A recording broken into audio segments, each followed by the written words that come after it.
struggle for our members. There is victory.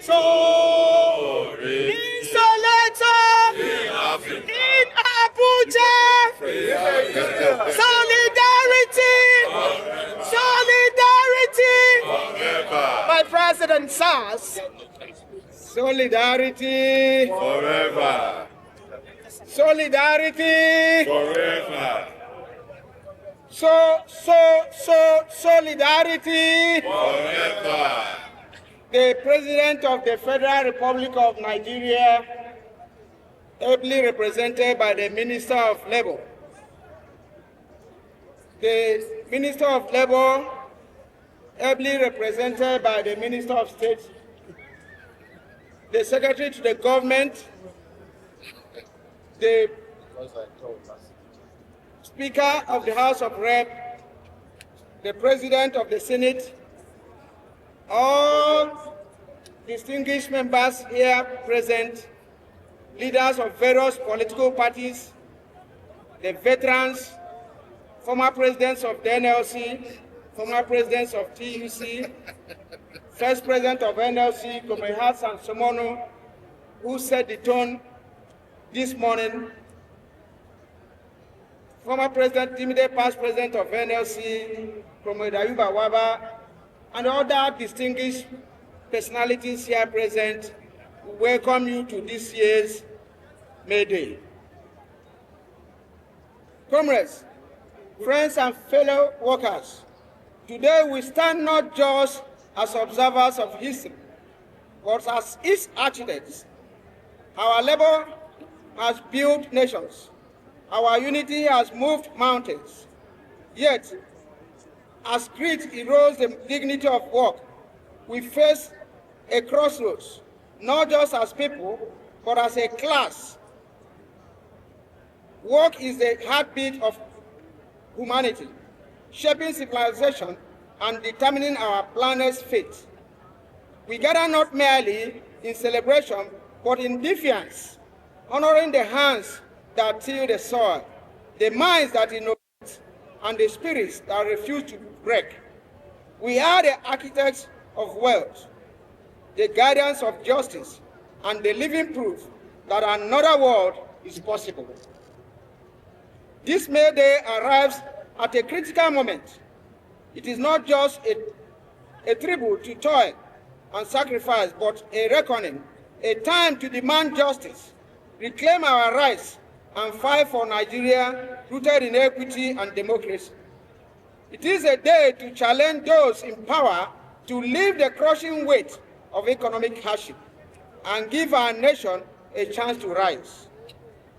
These days, 10, reclaiming the civic space in the midst of economic hardship calls us to defend democracy, resist repression, and rebuild Nigeria on justice.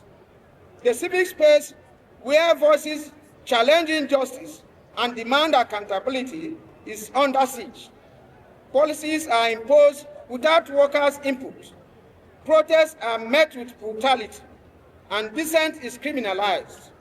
We are threatened because we dare to speak against hardship, insecurity, and indignity. Comrades, since silence is a surrender, if we do not reclaim the civic space, democracy will crumble, and our hope for social justice will vanish. We must unite with the youth, women, and civil society to save this nation. In this economic storm, the civic space is our lifeline, the arena to redirect governance. Neoliberalism and anti-worker policies loom large, but we cannot falter. As Karl Marx warned, the emancipation of the working class must be the act of the working class itself. Our task is clear: unite, organize, engage, and reject division. Embrace solidarity, reject fear, embrace courage, reject despair, embrace hope. We must push back against forces dragging Nigeria downwards. The ingredients we endure, job insecurity, stagnant wages, unsafe workplaces, will persist unless we reclaim the civic space. It is our platform to challenge the powers that seek to silence us. Today, we stand to celebrate labor and to reclaim our voice. We must rebuild justice for the rubble of self-interest. The state is meant to protect the people, but seems paralyzed by pegs of power. So we support it to salvage our nation. This May Day, we declare the civic space belongs to the people. It is where voices must be heard, demands met, and struggle won. Attempts to shrink it is not advisable. Workers have always driven progress from the 8-hour work day to living wages. Yet our rights, freedoms, and unions are under attack. Precarious work, starvation wages, and repression seek to break us, but we remain unbound, unbroken. Without workers, there is no society. Without labor, there is no development. Workers are criminalized for demanding fair pay. Dissent is crushed. Law silence protests, but we must march on. This is a call. Engage, organize, mobilize. Labor must shape policy, reject elite enrichment at the masses' expense, fight stagnant wages amid soaring costs. Hold leaders accountable amidst economic hardship. We must rebuild democracy. Workers fought for independence against dictatorship, fought democracy, for we must rescue it from repression. Reclaiming civic space means demanding policies for the people, not the privileged. Governance must serve, not oppress. Politicians cannot decide without the people. Where are the benefits of fuel hike? Electricity tariff promises, naira devaluation gains, endless taxes and borrowing. These are the truths government hides. The state of the movement, a call for consciousness and courage. Comrades, we gather not as mere unions, but as the living conscience of the struggle, a struggle against the machinery of oppression that seeks to break our spirits. The Nigerian worker stands at the precipice of history, caught not only in the grip of national crisis, but in the crossroad of global war on labor. Capitalism, revenues, and unrelenting divorce livelihoods erodes dignity and deepens the abyss of inequality. The state, which should be the guardian of justice, has too often become the enforcer of policies forged in the halls of exploitation by the Bretton Woods institutions. Despite all this, we march in an unshakable spirit of solidarity. Yet in the face of this storm, the Nigerian labor movement remains the strongest, the most vibrant in Africa. We have resisted every scheme to divide us. Together we fought for the minimum wage. Together we stand in every battle against injustice and deprivation. We are growing, organizing the informal economy, strengthening ranks, fortifying our solidarity. With every new member, our power swells. We are no longer just workers. We are a collective will of the marginalized, the oppressed, the unseen. The fire of the struggle continues as a trade union movement was not born in comfort. It was forged in fire. Our power does not come from the generosity of the elite, but from the unity of the exploited. Remember the struggle for 70,000 minimum wage, a victory still defied by many governments. The struggle for this continues. Compliance must be assured. And beyond this, we must demand living wage. One that lifts workers from the grip of hardship. We must build a movement that does not beg for crumbs, but demands for bread. We have begged with our sweat. Remember our brothers and sisters who, rather than endure servitude in faraway Georgia, chose to the ultimate defiance, the courage to say no. That same fire burns in all of us. Today we say no to hunger, No to poverty. No to hardship. No to impunity. No to police brutality. No to bad governance. No to starvation wage. We speak for those who serve in silence, who weep in shadows, who grind their lives into dust under the weight of poverty. We are a voice. To remain silent is to betray them. It is our duty to speak for them. We shall continue to do so. The true enemies of this nation are not those who speak, but those who stay silent when things go wrong. Those who watch as we are brutalized. Those who keep silent when we are paid starvation wages. Those who trade tomorrow's promise for today's cowardice. We have chosen that we will not be silent. We will not be broken. We will speak. Comrades, this year's May Day goes amidst grave national challenges that threaten not just our democracy, but the very fabric of our existence. Worsening ethnic tensions, rampant insecurity, impunity everywhere, and disregard for constitutional principles cast a dark shadow over our nation. Thus, this is not the Nigeria our forebears fought for. Were they to witness today's reality, they will surely be dismayed. Where governments uphold the dignity of citizens, democracy thrives. Where they fail, democracy withers. Today's deep insecurity amidst litany of bloodshed, Uromi, Yamufu, Edani, Awo, Zamfara, Akos, Benue, Kebbi, testifies a failure of leadership. The federal government must fulfill its primary constitutional duty to protect the lives and property, not lament helplessly. Comrades, true leadership demands service, humility, and inclusivity. The executive, legislature, and judiciary must restore their independence. Today, public confidence, government outcomes has evaporated. The president must summon courage to admit wrongs and correct them. That is the hallmark of great leaders. Nigeria belongs to all of us. Only through collective commitment to justice, fairness, and the true rule of law can we rescue it. We must not allow further descent into crisis. The time to return to the path of justice and democratic governance is now. Our nation's economy. Distinguished guests and comrades, the Nigerian economy today stands battered and bruised, weighed down by structural deformities and microeconomic collapse. Rising inflation, massive unemployment, exchange rate chaos, and shrinking GDP have turned daily life into a brutal struggle for survival for workers and citizens alike. The real test of the economy is simple. Are the people better off? Can they meet their basic needs today and tomorrow? By this test, this economy is not doing well. Streets across the country bear faces of hunger, hopelessness, and crushed dreams. The Human Development Index places Nigeria 161st out of the 193 countries, classified among nations with lowest human development.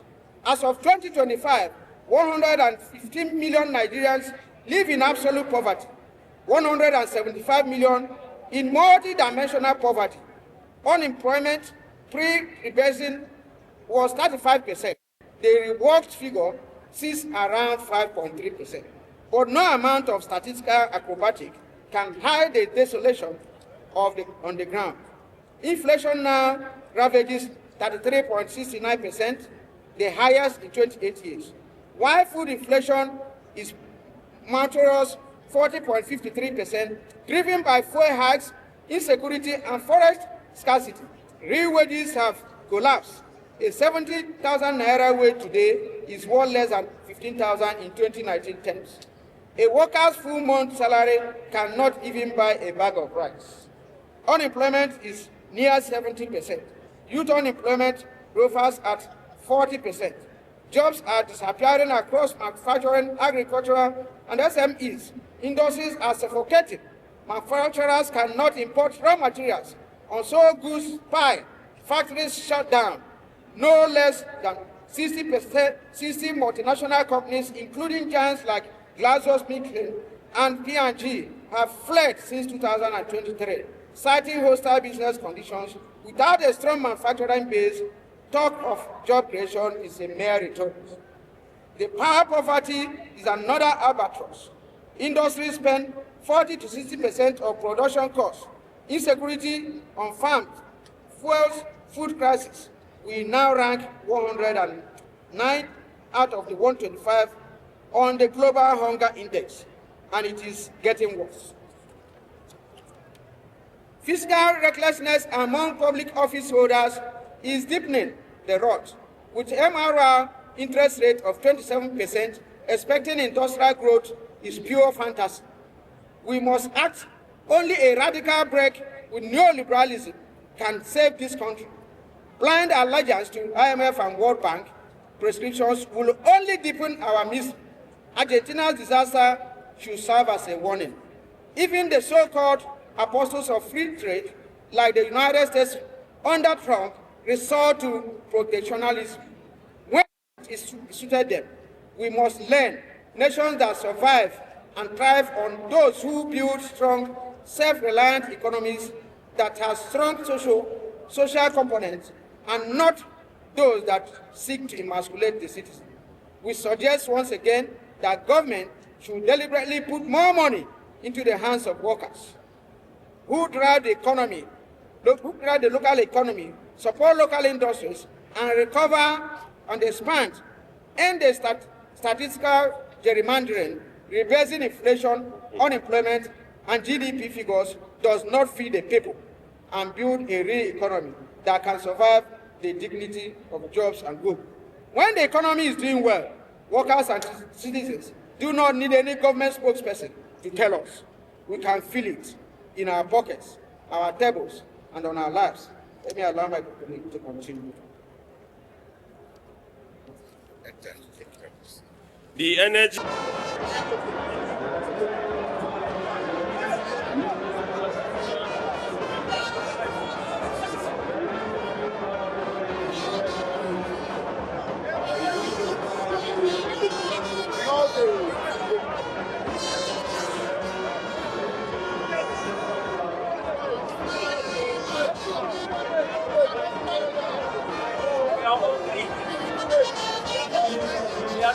We are hungry.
Tinubu, Ejo, don't you like that? You know the president. You're supposed to caution him. See, that's the one. I swear. Give my head, please. Not to give my head, please. Why? I never forgot. Give us.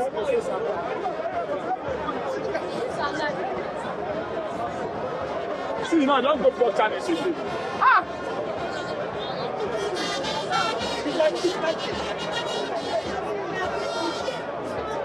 What nonsense is that?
That head.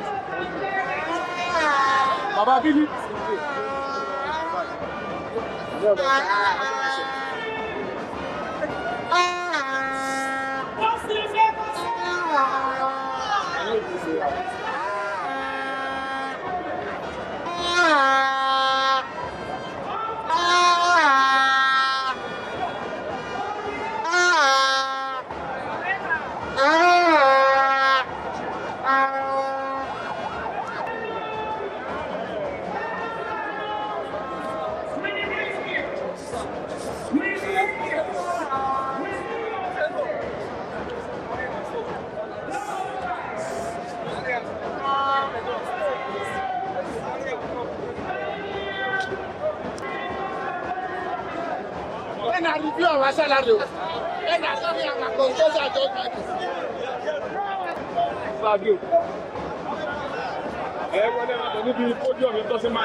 Water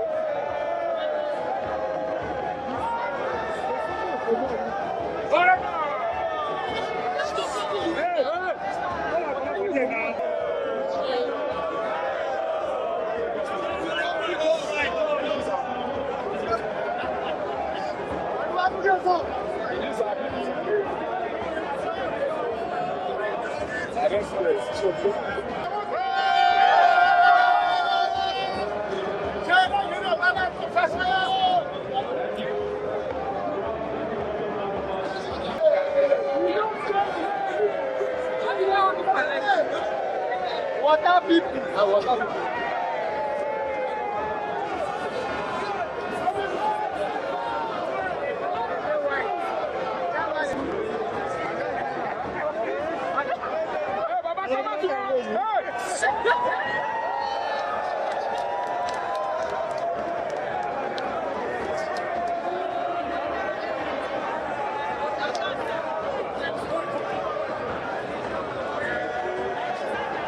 Papa, you don't stand your phone now.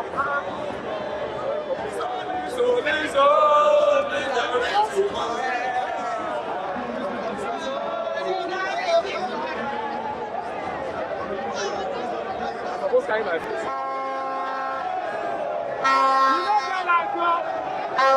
sit there. What's kind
I'm not going to you don't block our shaman.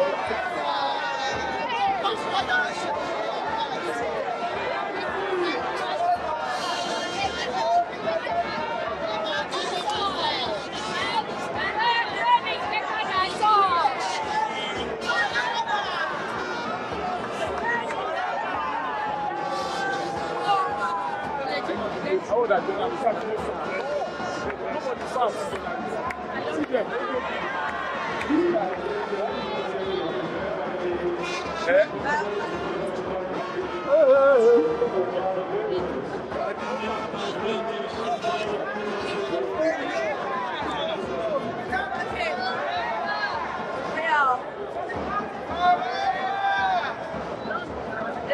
Then I laugh now, journalists. Hey! That's my rest in Jesus' name. I don't finish. In the name of the Father and the Son and the Holy Spirit.